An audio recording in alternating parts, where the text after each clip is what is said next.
wabarakatuh. Perkenalkan, kami dari kelompok 8 mata kuliah pengantar ilmu pemerintahan dengan judul tugas video adalah kebijakan pemerintahan dan komunikasi pemerintahan. Pertama-tama perkenalkan, nama saya Muhammad Zabran Ramadhani dengan NPM 050.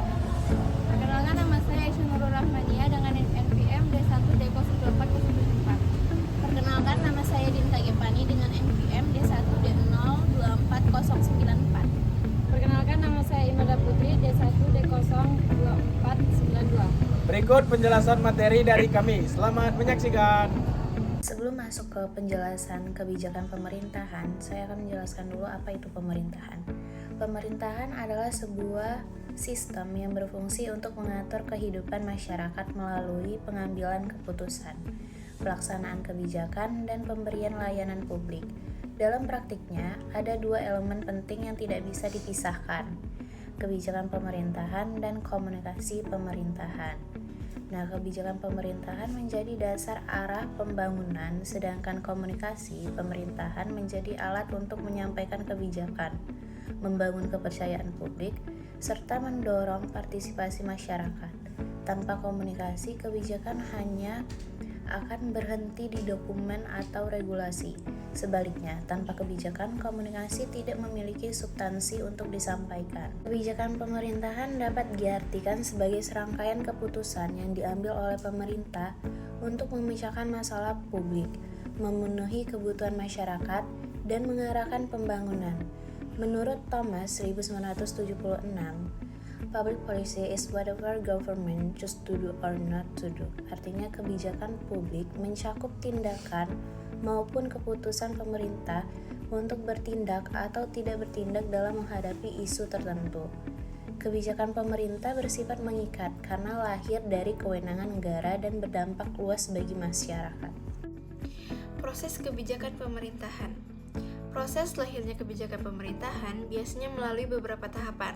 Yang pertama, identifikasi masalah, yaitu pemerintah mengkaji isu-isu publik yang mendesak seperti kemiskinan, kesehatan, atau pendidikan.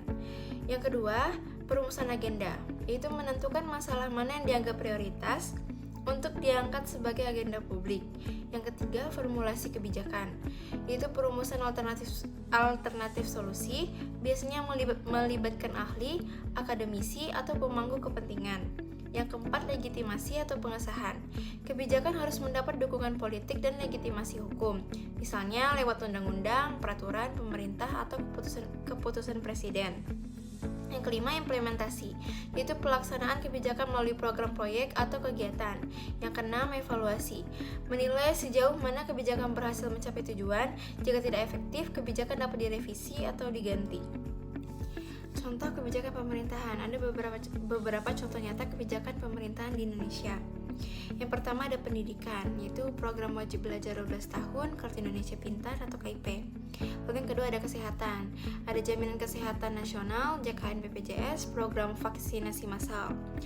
Lalu yang ketiga ada ekonomi, yaitu subsidi BBM, program kredit usaha rakyat atau KUR untuk UMKM.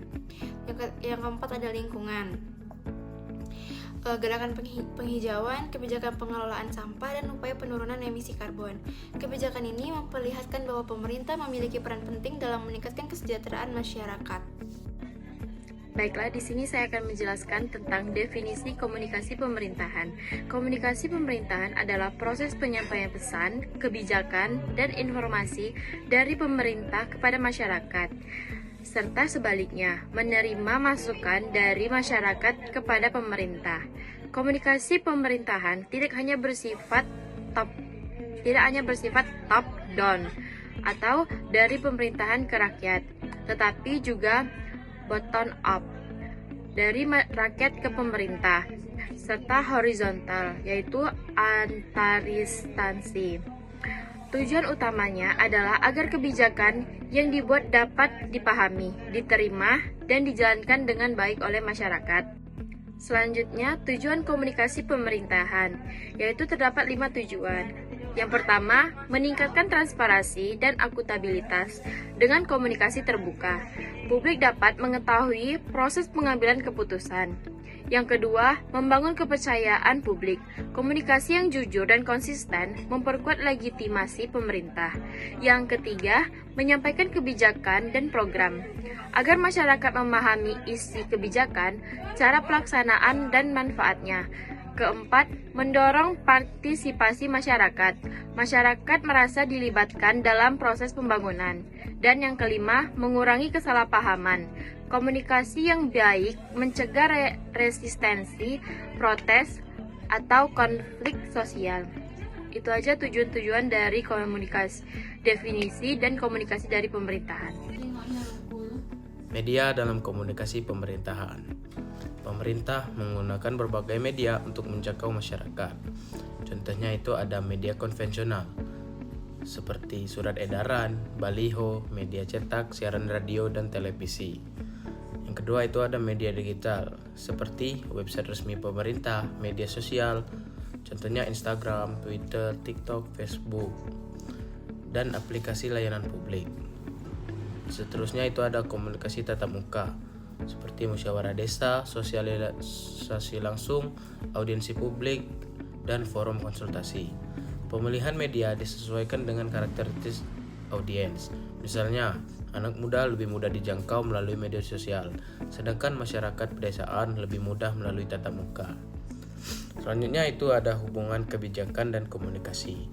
Kebijakan dan komunikasi adalah dua hal yang saling melengkapi. Kebijakan tanpa komunikasi hanya akan menjadi dokumen mati dan sulit diterapkan.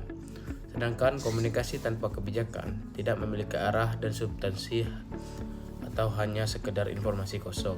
Contoh, program vaksinasi COVID-19 hanya berhasil setelah pemerintah melakukan komunikasi masif melalui iklan layanan masyarakat, media sosial, hingga tokoh masyarakat yang ikut menyampaikan pesan. Tantangan dalam komunikasi pemerintahan. 1. Kurangnya keterbukaan informasi, masih ada kebijakan yang tidak dijelaskan secara detail kepada masyarakat. Kedua, disinformasi dan hoax. Informasi palsu di media sosial seringkali mengganggu penerimaan masyarakat. Ketiga, partisipasi masyarakat rendah. Warga kadang pasif dan kurang peduli. Keempat, ada hambatan teknologi. Tidak semua masyarakat memiliki akses internet atau literasi digital yang baik. Yang kelima, ada birokrasi yang kaku. Kadang informasi pemerintah terlalu formal sehingga sulit dipahami masyarakat awam. Kesimpulan, kebijakan pemerintahan adalah instrumen pemerintah dalam mengatur, melayani, dan mensejahterakan masyarakat. Kedua, komunikasi pemerintahan adalah sarana untuk menjabatani kebijakan dengan masyarakat agar dapat dipahami, diterima, dan dilaksanakan. Ketiga, sinergi keduanya menjadi kunci untuk mewujudkan good governance, meningkatkan partisipasi publik, serta memastikan keberhasilan program pembangunan. Baiklah, itulah tadi penjelasan materi dari kelompok kami. Terima kasih. Wassalamualaikum warahmatullahi wabarakatuh.